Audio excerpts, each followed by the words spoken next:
Ma première révélation musicale, je dirais que j'en ai plusieurs. J'ai Céline Dion, j'ai Mariah Carey et Britney Spears. Donc ces trois femmes représentaient pour moi juste l'excellence et je les admirais pour leur performance.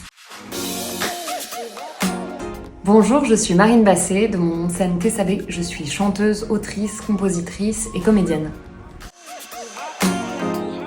Alors, après le bac, j'ai fait 3 ans de théâtre, 1 an au cours Florent et 2 ans dans une école qui s'appelle l'école Jean Périmoni à Paris. Pendant cette 2e année, j'ai eu la chance de rencontrer les groupes Synapson et Jabberwocky, qui sont des groupes électro-pop, avec lesquels j'ai pu être la chanteuse live sur scène pendant des années et collaborer avec eux sur des chansons originales. Et tourner avec ces groupes m'a permis d'acquérir une formation en fait scénique assez exceptionnelle et donc j'ai pu me professionnaliser musicalement.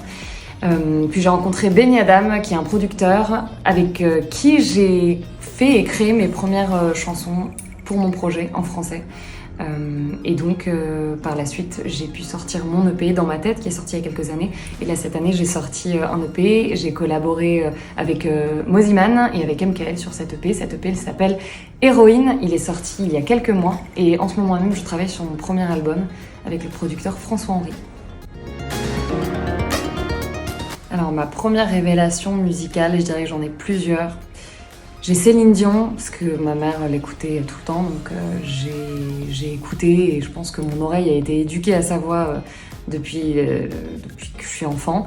J'ai Mariah Carey, parce que j'ai été très fan d'elle pour sa voix, pour sa performance, et Britney Spears, parce qu'elle incarnait vraiment la pop star et que je voulais lui ressembler évidemment. Et donc ces 3 femmes représentaient pour moi juste l'excellence et je les admirais pour leur performance. Donc pour moi, ça a été vraiment des révélations.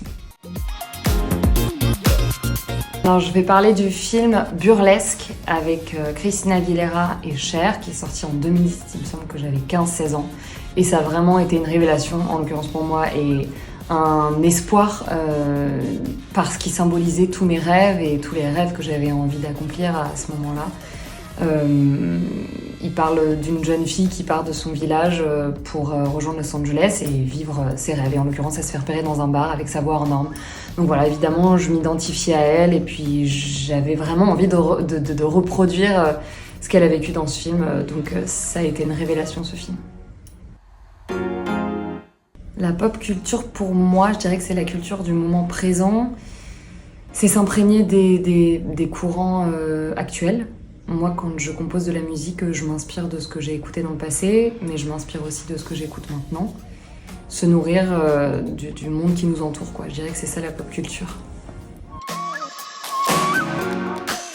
Oui, je crois malheureusement que c'est encore complexe de défendre la place des femmes dans la musique. Pour ma part, moi j'ai eu un début professionnellement dans la musique compliqué, comme beaucoup trop de femmes malheureusement.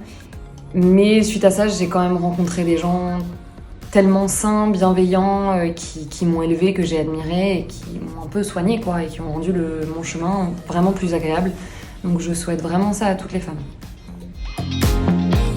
Alors mes actus, je viens donc de sortir mon 2e EP qui s'appelle Héroïne, qui est disponible sur toutes les plateformes. J'ai des armes et je peux désarmer en un sourire. Ça fait le silence, t'entends plus rien en un soupir. Parfois la nuit, je pense au malheur comme un souvenir. Tu voulais de la douceur, tu peux courir. Car aux filles qui pleurent, dehors c'est la guerre. Je suis actuellement en train de préparer mon tout premier album, donc ça j'ai trop hâte, il sortira courant 2025. Et en tant que comédienne, j'ai tourné dans mon premier long métrage, un long métrage de Jed Marlon qui sortira aussi en 2025. Et je joue en tant que comédienne dans des petites vidéos format court, des scénaristes, auteurs, réalisateurs Esteban Vial, Camille Landru et Chloé Ménager. Vous pouvez retrouver ces vidéos sur TikTok ou sur Instagram. Voilà.